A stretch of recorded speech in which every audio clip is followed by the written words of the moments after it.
Hey everyone, welcome back. I'm James, this is Covetous Imp Gaming, and tonight we're going to talk about the Village of Barovia. Before we get into that, if you're enjoying what we're doing here, please give us a like, hit the subscribe button and the bell so you'll be notified when we release our new videos. Drop us a comment below about any videos you'd like to see in the future. Also check us out on Facebook and Patreon, those links are provided down below. If you followed my Death House video, then your party will be just coming out and onto the old Svalich road again. I like to leave a gift from Strahd for clearing out the cultists, and in that gift, I like to leave a breadcrumb, bringing them to Ismark at the Blood of the Vine Tavern in the form of a letter. This letter basically just demands that he turn over Tatiana.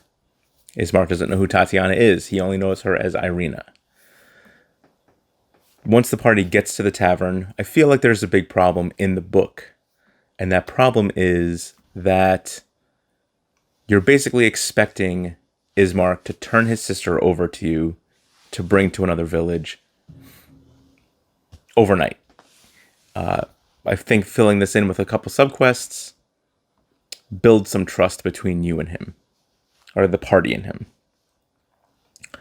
When the party gets done in the tavern, coming outside, they find Granny distributing her pies to people.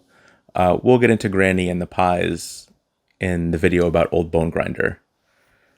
Their next stop will probably be Bildrath's. And Bildrath, just like he is in the book, charges 10 times whatever's listed in the player's handbook for merchandise. He also offers a subquest to the party in the form of another adventuring party that stopped by recently and didn't look quite as strong as the party does, and they headed to the south. In all actuality, Bildrath has a band of bandits that attack adventurers as they're traveling through this area, and they resell all of the materials that they steal through Bildrath. If the party heads south looking for these adventurers, they encounter the bandits at their camp, and the remains of the adventuring party are stuffed into a crate. Further into the village, the party finds Mad Mary. She's out in the street and screaming about her missing daughter.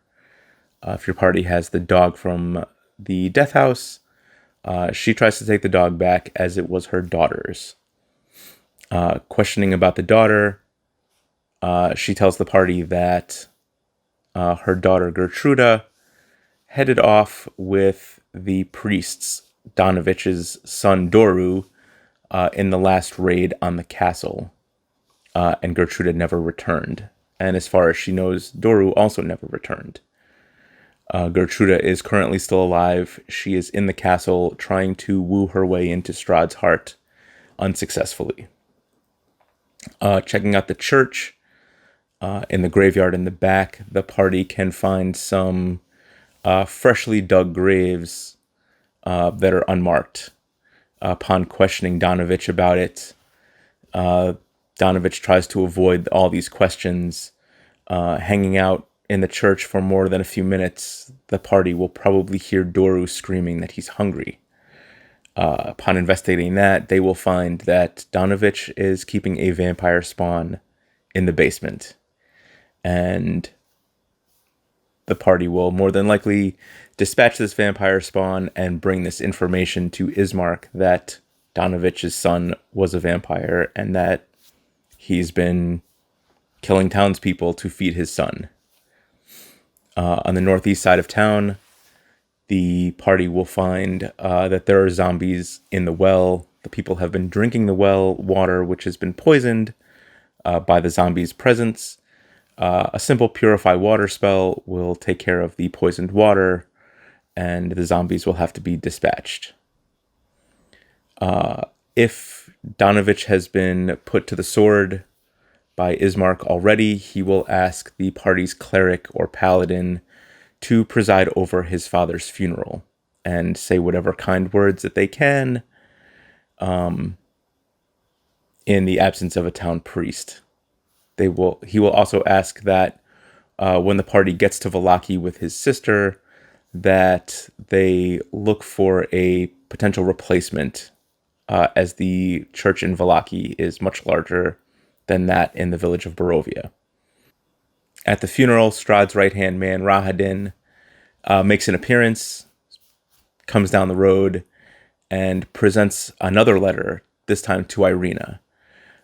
This is a much longer letter. It's written by Strahd. He's declaring his love for her and that everything would be better if she would just accept his love. The funeral concludes and the party heads out to make their way to Vallaki. That's all I have for the video this week. The letters for Ismark and Irina can both be found in the PDF on Patreon. Next week, we will be doing the Tisser Pool. I hope you liked this video. We'll see you guys in Barovia.